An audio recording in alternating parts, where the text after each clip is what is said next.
मित्रों नमस्कार। पाषाण काल से संबंधित विभिन्न प्रतियोगी परीक्षाओं में जो भी प्रश्न पूछे गए हैं वो मैं इस वीडियो के जरिए आपके सामने रख रहा हूँ।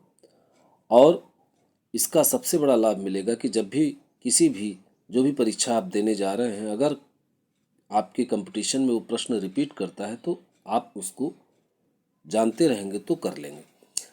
और अगर नहीं भी रिपीट होता है तो आपको सबसे बड़ा ये फायदा मिलने वाला है कि आप उस परीक्षा को देंगे तो आपको एक आइडिया लग जाएगा कि इस प्रकार के प्रश्न इस टॉपिक से, पाषाण काल से या वैदिक काल से या किसी भी अन्य टॉपिक से ऐसे प्रश्न आते हैं। इसका सबसे बड़ा लाभ आपको ये मिलने वाला है। इसलिए आप ये जो भी प्रश्न हम आपको वीडियो के जरिए दे रहे हैं, जो आए हुए हैं विभिन्न प्रतियोगी परीक्षाओं में, आप उसे एक बार वीडियो में देख लें और उसको कर लें, सुन लें। आपको ज़रूर उसका लाभ मिलेगा, आपको मेमोराइज हो जाएगा। ठीक है, तो पाषाण काल से संबंधित आपका पहला प्रश्न है कि भारतीय स्थल पर गड्ढे खोदने के साक्ष्य निम्नलिखित में से किस प्राचीन सभ्यता में पाए गए हैं? तो उत्तर है बुर्ज हूम और रंगपुर। और दूसरा प्रश्न आपके सामने है कि निम्नलिखित में से कौन सा प्राचीन भारत के एक उपकरण परंपरा से नहीं जुड़ा है? दोबारा मैं दोहराता हूँ, निम्नलिखित में से कौन सा प्राचीन भारत के एक उपकरण परंपरा से नहीं जुड़ा हुआ है? तो उत्तर है ग्रोशियन, यानी कि आंसर डी। तीसरा प्रश्न है ताम्र पाषाण काल में वृत्ताकार गर्त गृहों की प्राप्ति निम्नलिखित में से किस स्थल से हुई है? इसका उत्तर है डी, इनाम गांव। चौथा प्रश्न है भारत में निम्नलिखित में से किस नवपाषाणिक स्थल को सर्वप्रथम सूचित किया गया है? तो इसका उत्तर है लिंग सुगूर, यानी कि डी। फिर आ जाइए पांचवें प्रश्न पे। हड्डी की मातृदेवी की मूर्ति प्राप्त हुई है कहाँ से? ये आपको जानना है। तो हड्डी की मातृदेवी की मूर्ति प्राप्त हुई है डी आंसर, यानी विंध्य घाटी के उच्च पूर्व पाषाण काल से। छठवां प्रश्न है बूचड़ खाना क्षेत्र का साक्ष्य प्राप्त हुआ है। फिर से रिपीट कर रहे हैं, बूचड़ खाना क्षेत्र का साक्ष्य प्राप्त हुआ है कहाँ से? तो उत्तर है ए, महदहा से। कहाँ से? महदहा से। अब प्रश्न संख्या 7 पर आइए। तोबा ज्वालामुखी राख सर्वप्रथम प्राप्त हुई। तोबा ज्वालामुखी राख सर्वप्रथम प्राप्त हुई कहाँ से? सी, यानी सोन घाटी से। 7 के बाद आ जाइए प्रश्न संख्या 8। गंगा घाटी की नरहन संस्कृति संबंधित है। उत्तर है सी, ताम्रपाषाणिक से। और उसके बाद 9 है अधोलिखित संस्कृतियों में कौन पाषाण युगीन संस्कृति नहीं है? तो इसका उत्तर है बी, यानी सोथी संस्कृत। प्रश्न संख्या 10 महापाषाण संस्कृति संबद्ध है कहाँ से संबंधित है? इसका उत्तर है डी, यानी लोहा से। प्रश्न संख्या 11 अधोलिखित में से कौन मध्य सोन नदी घाटी का प्राचीन भूतात्विक जमाव है? फिर से, अधोलिखित में से कौन मध्य सोन नदी घाटी का प्राचीनतम भूतात्विक जमाव है? तो उत्तर है सी, यानी सिहावल। प्रश्न संख्या 12 लघु पाषाण उपकरण अधोलिखित किस संस्कृति के प्रमुख उद्योग हैं? तो उत्तर है डी। ठीक है, डी यानी मध्य पाषाण कालीन संस्कृति। प्रश्न संख्या 13 पाषाण युग में माइक्रोलिथ निम्नलिखित में से किस युग में सामान्यतः पाए गए थे? पाषाण युग में माइक्रोलिथ निम्नलिखित में से किस युग में सामान्यतः पाए गए थे? तो इसका उत्तर है बी, यानी मध्य पाषाण युग। 14 1863 में रॉबर्ट ब्रूसफुट को हस्त कुठार मिला था कहाँ से? मिला था? पल्लवरम से। ठीक है। 15 प्रश्न संख्या 15 भारत में सर्वप्रथम पूर्व पाषाण कालीन उपकरण रॉबर्ट ब्रूसफुट को मिला था कहाँ से, यानी कब? 1863 में। Answer B. 17 रॉबर्ट ब्रूसफुट ने भारत में प्रथम पूरा पाषाणिक उपकरण किस स्थान से प्राप्त किया? तो उत्तर है पल्लवरम, ए। ठीक है। 18 सर्वाधिक संख्या में हस्त कुठार यानी हैंडेक्स और क्लीवर प्राप्त होते हैं कहाँ से? कहाँ से? बी, निम्न पूरा पाषाण काल से। प्रश्न संख्या 19 प्राचीन मानव प्रजाति कौन है इनमें से? प्राचीन मानव प्रजाति कौन है? उत्तर संख्या ए ऑस्ट्रेलोपिथिकस, ऑस्ट्रेलोपिथिकस। प्रश्न संख्या 20, आधुनिक मानव होमोसैपियन किससे संबद्ध है? आधुनिक मानव होमोसैपियन किससे संबद्ध है? उत्तर बी यानी कि ब्लेड से। प्लस प्रश्न संख्या 21, भारत में नवपाषाण काल का निम्नलिखित में से कौन सा स्थान था जहां पर बड़ी संख्या में हड्डी से बने औजार प्राप्त हुए थे? इसका उत्तर है बी यानी कि चिराग। अब आ जाइए प्रश्न संख्या 22 पर। निम्नलिखित नवपाषाणिक स्थल से पशु बाड़े का प्रमाण मिला है, कहाँ से? सी महगढ़ा से। प्रश्न संख्या 23, ब्लेड ब्यूरिन प्रकार के उपकरण निम्नलिखित में से किस परंपरा के परिचायक लक्षण हैं? तो ब्लेड ब्यूरिन प्रकार के उपकरण के जो परंपरा है ये किसके लक्षण है? उच्च पूर्व पाषाण काल के। किसके लक्षण है? उच्च पूर्व पाषाण काल से। प्रश्न संख्या 24, ब्लेड और ब्यूरिन चारित्रिक उपकरण है बी उच्च पूर्व पाषाणिक कालिक स्थल से। ठीक है। अब खाद्य उत्पादन परक अर्थव्यवस्था संबंधित है किससे?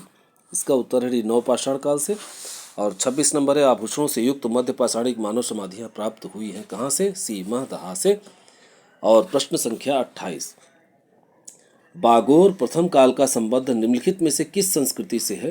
तो बी मध्य पाषाण काल से। 29 नंबर, भारतीय प्रागैतिहासिक के जनक कौन थे? बहुत इंपॉर्टेंट प्रश्न है कि भारतीय प्रागैतिहास के जनक कौन थे? Robert Bruce foot. ओके।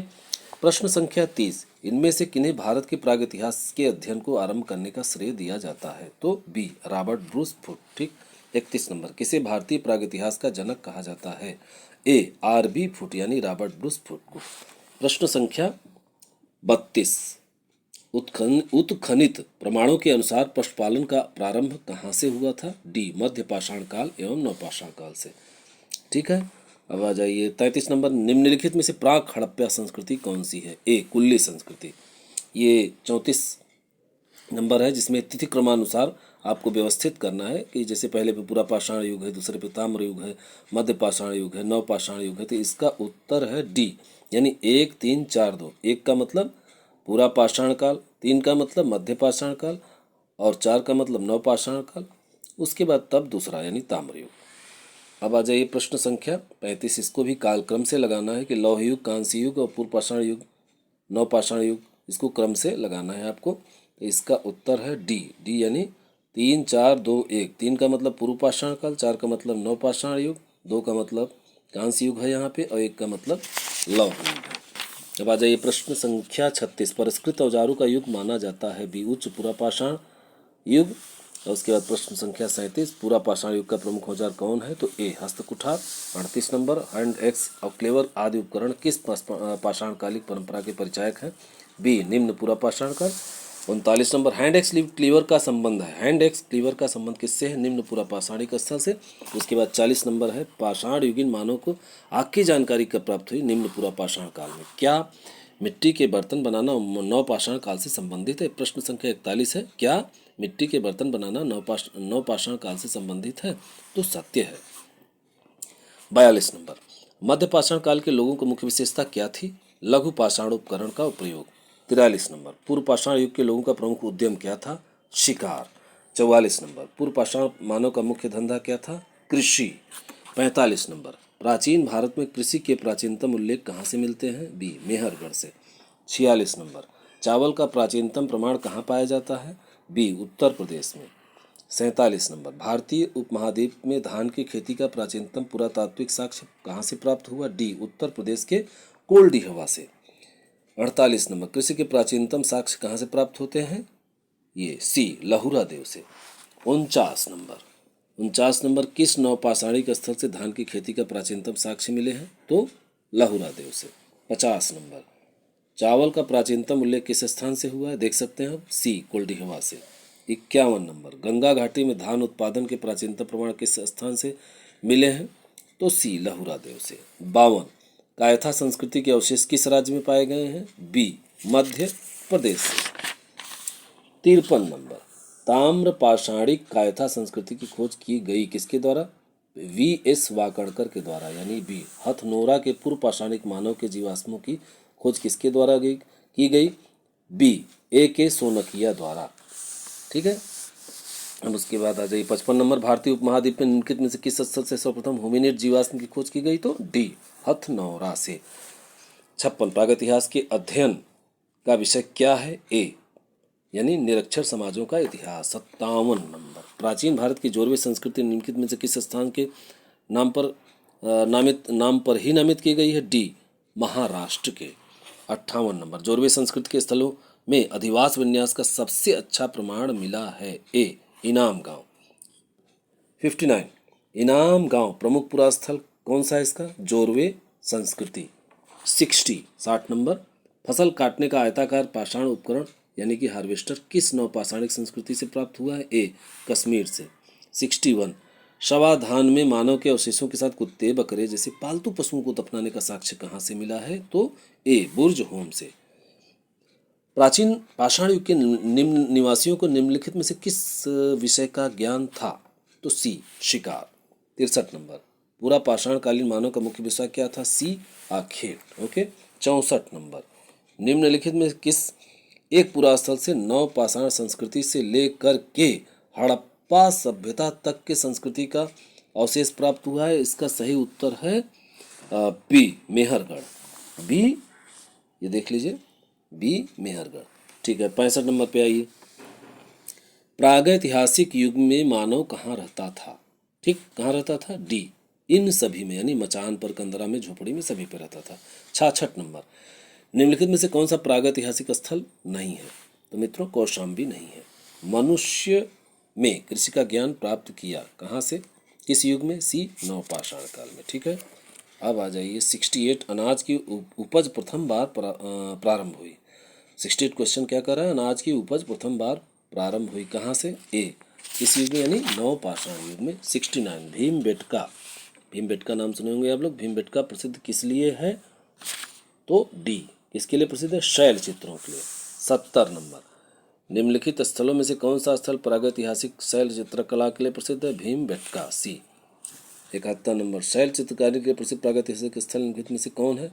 देख सकते हैं आप, वही डी भीमबेटका। 72 नंबर, निम्नलिखित स्थलों में से कौन प्रागैतिहासिक शैल चित्रकला के लिए प्रसिद्ध है? देख लीजिए, बहुत महत्वपूर्ण है, भीमबेटका। अब आ जाइए 73 नंबर पे, वही चीज़ है, प्रागैतिहासिक चित्रकला के उदाहरण कहाँ के? भीमबेटका के, यानी डी नंबर 74। प्रसिद्ध भीमबेटका गुफाएं कहाँ स्थित है? बी रायसेन। ठीक है। इस तरह पाषाण काल युग से संबंधित ये जो प्रश्न पत्र है रिपीटेड, वो मैंने आपको बताए। जो भी सवाल है इसको आप देखेंगे तो निश्चित रूप से आपको एक आइडिया जरूर मिलेगा, और रिपीट होगा तो बहुत बड़ा लाभ मिलेगा कि वो आपका फंसा हुआ रहेगा। तो आप आगे इसी तरह सैंधव सभ्यता, फिर आगे और भी जो भी है उस पर मैं आपको वीडियो देने जा रहा हूँ। आप मेरे चैनल को सब्सक्राइब कर दीजिए, लाइक कर दीजिए, शेयर कीजिए। Thank you.